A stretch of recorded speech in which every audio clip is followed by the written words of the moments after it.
En 1926, el médico forense jefe de Nueva York, Charles Norris, escribió una carta al Departamento de Salud que comenzaba con estas palabras: el gobierno de Estados Unidos está en el negocio de matar a sus propios ciudadanos.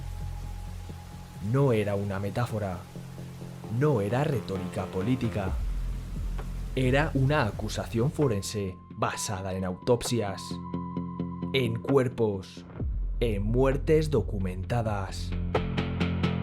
Y tenía razón.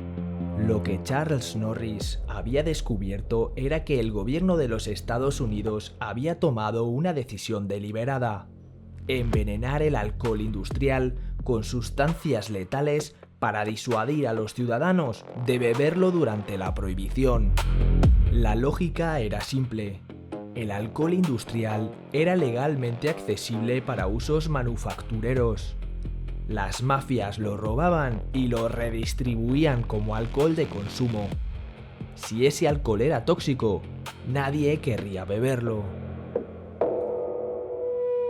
El problema es que la gente lo bebió igualmente y murió por miles.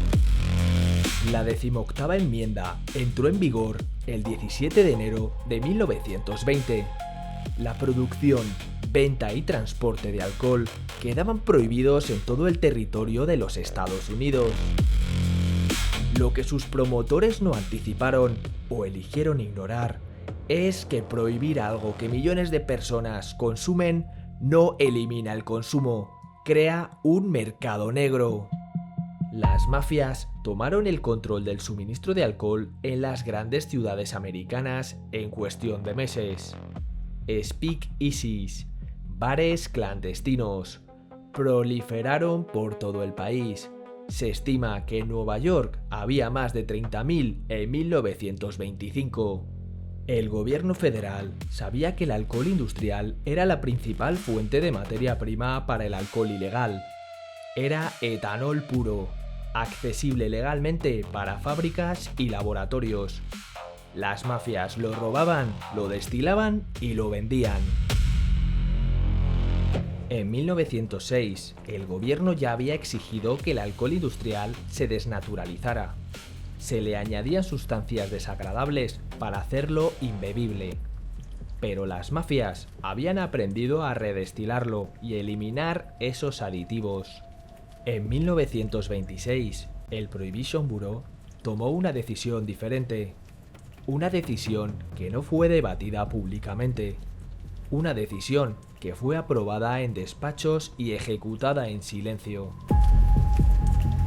Ordenaron que el alcohol industrial se envenenara con sustancias que no pudieran ser eliminadas por redestilación.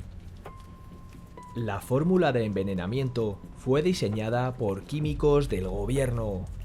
No era accidental, era ingeniería. El protocolo de 1926 exigió que el alcohol industrial contuviera un mínimo de 10% de metanol, alcohol de madera, que es químicamente casi idéntico al etanol, pero produce ceguera y muerte al metabolizarse en el cuerpo. También se añadieron piridina, que da al alcohol un olor nauseabundo e imposible de enmascarar, y benceno, cancerígeno. Los toxicólogos del gobierno sabían exactamente lo que esas sustancias hacían al cuerpo humano. El metanol no mata rápido. Primero produce euforia, similar al alcohol convencional. Después, dolor de cabeza intenso. Después, visión borrosa. Después, ceguera. Después, convulsiones. Después, la muerte. El proceso dura entre 1 y 3 días.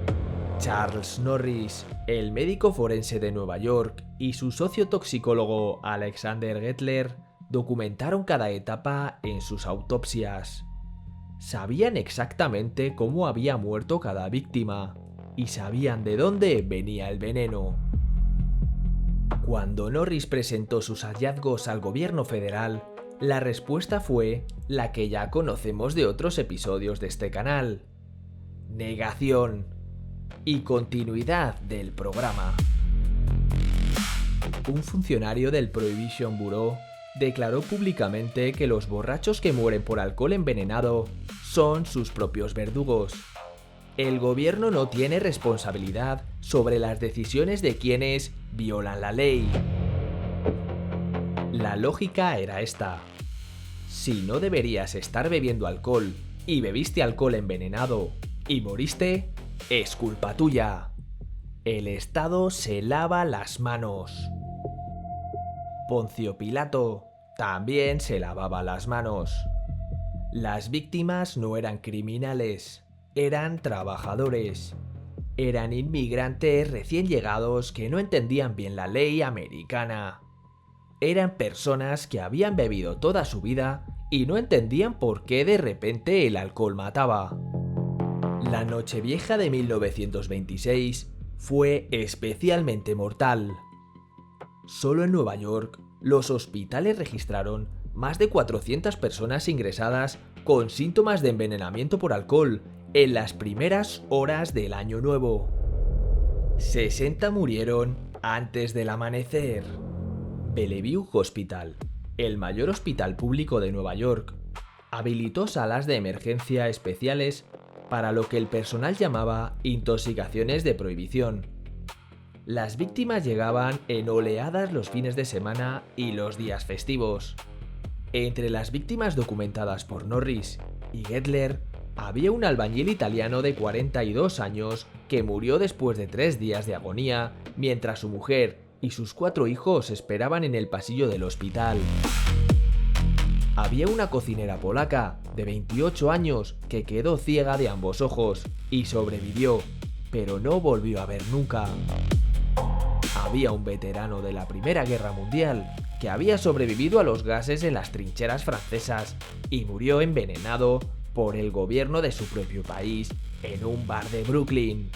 Entre 1926 y 1933, cuando la prohibición fue derogada, el gobierno de los Estados Unidos envenenó deliberadamente entre 10.000 y 30.000 de sus propios ciudadanos. Las cifras exactas no se conocen porque muchas muertes fueron registradas con otras causas. Los documentos internos del Prohibition Bureau, desclasificados en los años 90, muestran algo que resulta casi más perturbador que los propios hechos. Muestran que había debate. Algunos funcionarios expresaron por escrito su preocupación de que el programa de envenenamiento estuviera matando a civiles inocentes. Había memorandos internos que cuestionaban la ética del programa. Había voces dentro del propio gobierno que decían que esto había ido demasiado lejos. Sin embargo, el programa continuó, porque había otras voces que decían que las muertes eran un efecto secundario aceptable, que la prohibición debía mantenerse a cualquier precio, que los que morían habían elegido violar la ley. El secretario del Tesoro, Andrew Mellon, que tenía supervisión directa sobre el Prohibition Bureau, nunca ordenó detener el programa. Mellon era también uno de los hombres más ricos de América y tenía intereses en la industria del aluminio, que usaba alcohol industrial. No es un dato menor. Cuando los periodistas del New York World publicaron los hallazgos de Norris en 1926, el escándalo duró exactamente lo que duran los escándalos que incomodan al gobierno: una semana. Después, los periódicos pasaron a otra cosa y el programa continuó. La prohibición fue derogada en 1933. No por las muertes, por el dinero que el Estado dejaba de recaudar en impuestos del alcohol durante la Gran Depresión.